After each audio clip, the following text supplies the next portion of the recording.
अस्सलाम वालेकुम स्टूडेंट। हम डिस्कस कर रहे थे प्रॉपर्टीज़ ऑफ बाइनरी ऑपरेशन और उसमें ऑलरेडी हम कुछ प्रॉपर्टीज़ डिस्कस कर चुके हैं। इस वीडियो में हम प्रॉपर्टी नंबर जो 4 है वो डिस्कस करेंगे और वो क्या है, इनवर्स ऑफ एन एलिमेंट। ठीक है, इनवर्स ऑफ एन एलिमेंट। ठीक हो गया। अच्छा, अब इसमें क्या होगा कि किसी भी एलिमेंट का इन्वर्स किस तरह से होगा। तो पहले डेफिनेशन लिखेंगे। डेफिनेशन में क्या है कि आपके पास for any element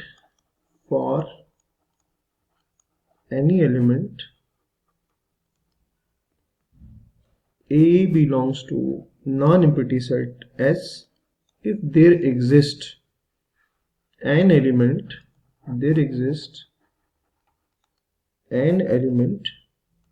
A dash belongs to S, और वो आपस में किस तरह से रिलेट करें, सच दैट कि A और A डैश पे अगर मैं कोई बाइनरी ऑपरेशन अप्लाई करूं या A डैश और A पे मैं बाइनरी ऑपरेशन अप्लाई करूं तो आंसर क्या आना चाहिए, E आना चाहिए। और यहाँ E क्या है, आइडेंटिटी एलिमेंट है। ठीक है, यहाँ मैं लिख भी देता हूं कि ये जो E है ये क्या है, आइडेंटिटी एलिमेंट है। इस प्रॉपर्टी को वेरीफाई करने के लिए हमें एक एग्जांपल चाहिए होगी। एग्जांपल में अगेन हमने एक सेट S को कंसिडर करना है। एग्जांपल, लेट्स से मेरे पास जो सेट S है ना वो आ रहा है 0 plus minus 1 plus minus 2 plus minus 3 plus minus 4 up to so on. ठीक है, अब चूंकि इसमें 0 एग्जिस्ट कर रहा है और आप देख सकते हैं कि चले पहले ये देख लेते हैं कि इस केस में जब सेट मेरे पास ये हो तो यहां मैं कहता हूं कि मेरे पास जो बाइनरी ऑपरेशन है वो क्या है, वो मैं कह देता हूं कि वो एडिशन है। मतलब मेरे पास बाइनरी ऑपरेशन क्या आ गया, एडिशन आ गया, और सेट मेरे पास आपके सामने लिखा हो। इस सेट में चूंकि 0 बिलोंग कर रहा है तो विद रिस्पेक्ट टू एडिशन ये 0 क्या है, एडिटिव आइडेंटिटी है। उसकी रीजन क्या है कि इस 0 को आप चाहे 1 के साथ ऐड करें तब भी आंसर 1 आएगा, 0 को आप -1 के साथ ऐड करें तो तब भी आंसर क्या आ जाएगा, -1 आएगा। 0 को 2 के साथ ऐड करें तो भी आंसर 2 आएगा, 0 को -2 के साथ तो भी आंसर। तो एडिटिव आइडेंटिटी हम डिस्कस कर चुके हैं कि ऐसा एक एलिमेंट होता है जिसको किसी सेट के एलिमेंट के साथ अगर ऐड किया जाए तो वो एलिमेंट खुद आता है, वो जो वैल्यू ऐड करते हैं हम उसमें कोई फर्क नहीं उस पर पुट करता है। अच्छा, अब यहाँ हमारे पास क्या है कि 0 इसमें ऑलरेडी एग्जिस्ट कर रहा है और 0 को आपने देखा कि वो इस सेट की एडिटिव आइडेंटिटी है। सही है। अच्छा, अब क्या करेंगे कि आपने दो एलिमेंट लेने, दोनों सेट S में से ही बिलोंग करनी चाहिए। तो मैं कहता हूं कि लेट से 1 जो है वो बिलोंग कर रहा है सेट S से। तो अगर आप देखें तो -1 भी क्या कर रहे हैं, बिलोंग कर रहा है सेट S से। अगर मैं इन दोनों को आपस में ऐड करूं, ऐड किस तरह से करूं, चाहे मैं +1 -1 करूं या -1 +1 करूं, तो दोनों केसेस में आंसर क्या आ रहा है, 0 आ रहा है। अभी हमने डेफिनेशन में कहा था कि आपने सेट S से ही दोनों एलिमेंट लेने। तो अगर आप देखें तो A भी सेट S में से बिलोंग कर रहा था और जो दूसरा एलिमेंट था उसको मैंने A डैश बोला था वो भी S में से बिलोंग कर रहा था। और हमने कहा था कि वो कब एक दूसरे के इनवर्स होंगे। तो हमने कहा था कि अगर उन दोनों को आप बाइनरी ऑपरेशन के थ्रू सॉल्व करें और आंसर क्या आ जाए, उस ग्रुप की आइडेंटिटी आ जाए या उस सेट की।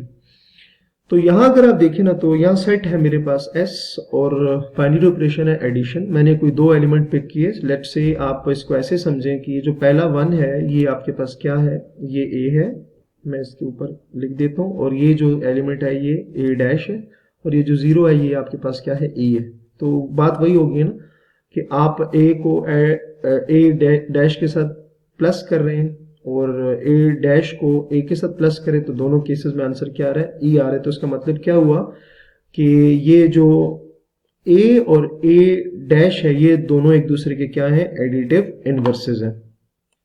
नेक्स्ट स्टूडेंट हम डिस्कस करेंगे ग्रुपॉइड क्या होता है। हेडिंग बनेगी आपके पास ग्रुपॉइड, ग्रुपॉइड अच्छा, ग्रुपॉइड बेसिकली स्टूडेंट क्या होता है, ये भी बेसिकली एक नॉन एम्प्टी सेट होता है, और ऐसा एक सेट होता है जिस पर कोई बाइनरी ऑपरेशन डिफाइन हो। ठीक है, बाइनरी ऑपरेशन कुछ भी हो सकता है, हम उसको ऑलरेडी डिस्कस कर चुके, प्लस भी हो सकते हैं, मल्टीप्लाई भी हो सकता है। तो अगर किसी सेट पे बाइनरी ऑपरेशन डिफाइन हो तो हम उस सेट को क्या कहते हैं, ग्रुपॉइड कहते हैं। ठीक है, तो डेफिनेशन में लिखेंगे कि आ ग्रुपॉइड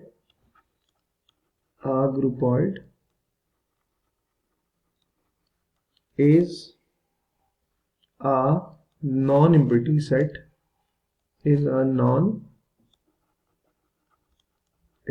set on which a binary operation star is defined।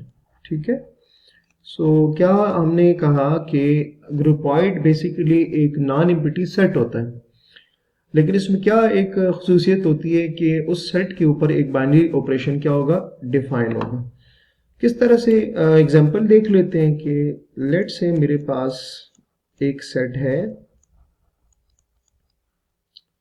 मैं कहता हूं कि इस केस में मेरे पास जो सेट है वो है n, और n के जो एलिमेंट्स हैं वो 1 2 3 4 अप टू सो ऑन। वहां ऊपर मैंने s का जो क्या नाम है, पिछली जो लेक्चर थे वहां मैंने सेट को s से डिनोट किए थे, या n से कर ले से कोई फर्क नहीं पड़ता। ठीक है, जस्ट नाम है आपके पास। ठीक है, और मैं कहता हूं कि एडिशन जो है वो क्या है, यहाँ पर बाइनरी ऑपरेशन है, एडिशन इज ऑपरेशन। ठीक हो गया, अब मैं चेक करता हूं कि वो इस पर डिफाइन है या नहीं है। ठीक हो गया, सो क्या करेंगे कि मैंने दो एलिमेंट्स लेने, 1 ले लेता हूं और 6 ले लेता हूं जो कि n से बिलोंग कर रहे हैं। तो अगर मैं, चूंकि ऑपरेशन मेरे पास एडिशन था, तो अगर मैं दोनों को ऐड करूं तो आंसर क्या आएगा, 7 आएगा। और 7 कहाँ से बिलोंग करता है, अगेन उस सेट से बिलोंग करता है। रीजन क्या है, आप n को देख सकते हैं, यहाँ साइड पे लिख लेते हैं कि जो n है वो बेसिकली किसकी इक्वल था, अभी हमने लिखा था कि n is equals to 1 2 3 4 up to so on आ रहा था। ठीक है, तो आपने क्या देखा स्टूडेंट कि अगर मेरे पास सेट n हो तो एडिशन उस पर क्या हो रहा है, डिफाइन हो रहा है। किस तरह से डिफाइन हो रहा है कि मैंने उसके दो एलिमेंट लिए, दोनों को ऐड किया, तो वापस आंसर क्या आ गया, उसी में आ गया। तो इसका मतलब क्या होगा, हम इसको इस तरह से भी डिफाइन कर सकते हैं कि जो n सेट है ये closed with respect to addition है। रीजन क्या है कि आपने दो एलिमेंट पिक किए, दोनों को ऐड किया, वापस जो आंसर आया वो भी उसी सेट से बिलोंग कर रहा है। तो हम कहेंगे कि ये जो सेट n है ये क्लोज्ड है विद रिस्पेक्ट टू एडिशन। और दूसरी बात क्या होगी, आप कहोगे कि जो n है, जो ऑपरेशन आपने लगाया वो साथ लिखना है, मतलब सेट क्या था और उस पर ऑपरेशन क्या डिफाइन था, हम इसको कहेंगे कि ये क्या है, ग्रुपॉइड है। क्लियर हो गया? सो उम्मीद है आपको समझ आ गया होगा। अपना बहुत सारा ख्याल रखिएगा। अल्लाह हाफिज।